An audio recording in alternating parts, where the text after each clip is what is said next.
Hey enablers, it's me. Welcome to this week's edition of Sales Enablement Straight Talk. This week, I want to talk to you about what I believe is the single most important thing for enablement. Let's dig in. I spoke this week at ATD SELL, which was a wonderful conference, by the way. And at the beginning of my presentation, I turned the slides dark for a second and I asked what I believe is one of the most important questions that we can ask ourselves in enablement. And this is the big question. What is the single most important thing we do as enablers? And the answer is make an impact with enablement. Sounds good, right? But what exactly does impact mean? I can tell you this, it's not things like content usage, the number of courses completed, form or worksheet adoption, assessment or certification scores, or even getting your Salesforce to use new discovery and qualification models. These things are all important, but they are a means to an end, not the end itself. Real impact includes, but is not limited to, metrics such as raw sales productivity, which I define as revenue per sales FTE or revenue per rep.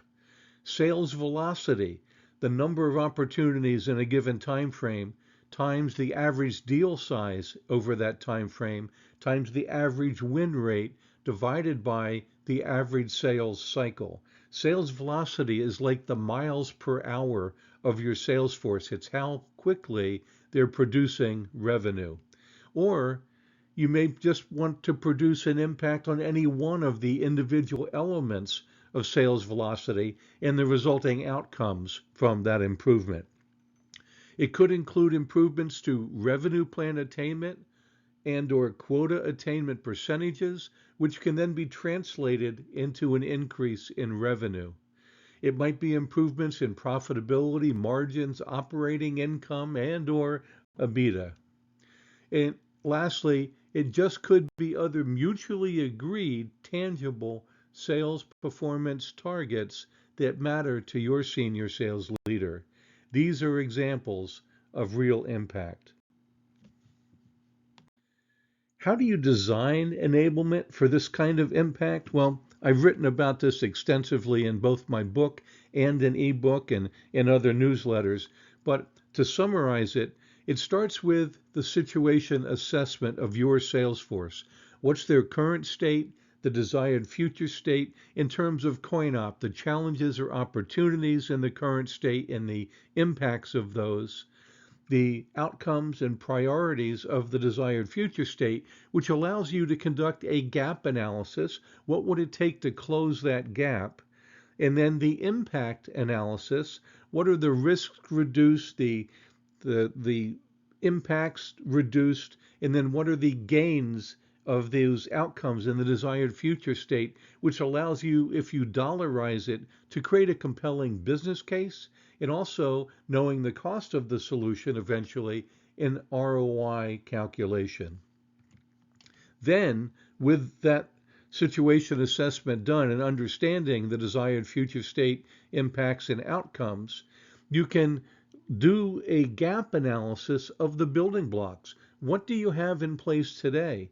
Is it good enough for now so that you don't have to address that one? Is it missing entirely and is needed for this journey from the current state to the desired future state?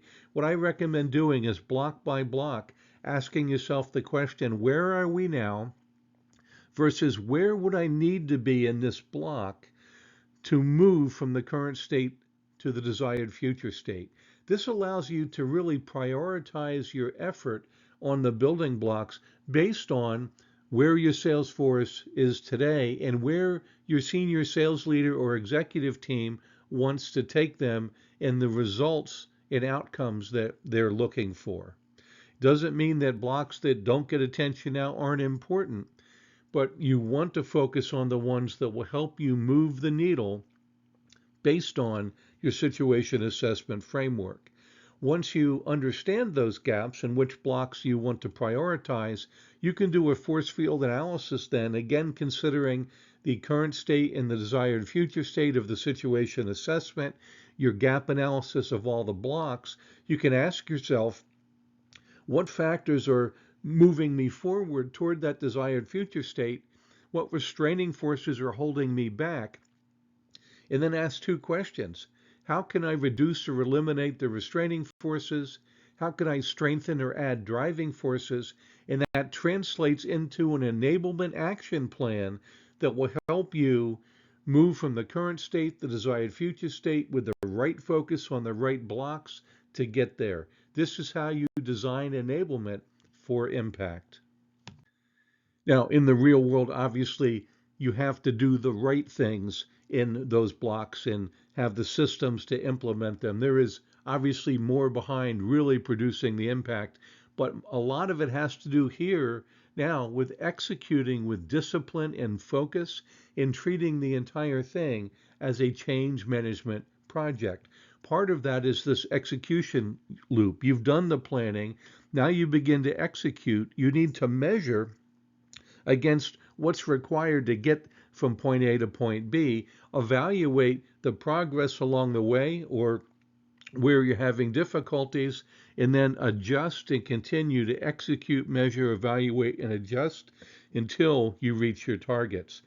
If training is involved, the other thing that will be helpful here, and I've talked about this many times before, you can easily find it in the newsletter, the sales training system, which helps you prepare for change, guide the change through the 5 stages of sales mastery and behavior change, learn, remember, practice, apply, master, and then cement the change in the culture by all the measurements you do, performance management, and again, treating the whole project as a change management project. This is how you can execute with discipline and focus to get to your desired future state. Well, that's it for this week, enablers. I hope this has been helpful. Stay the course out there and make an impact with enablement.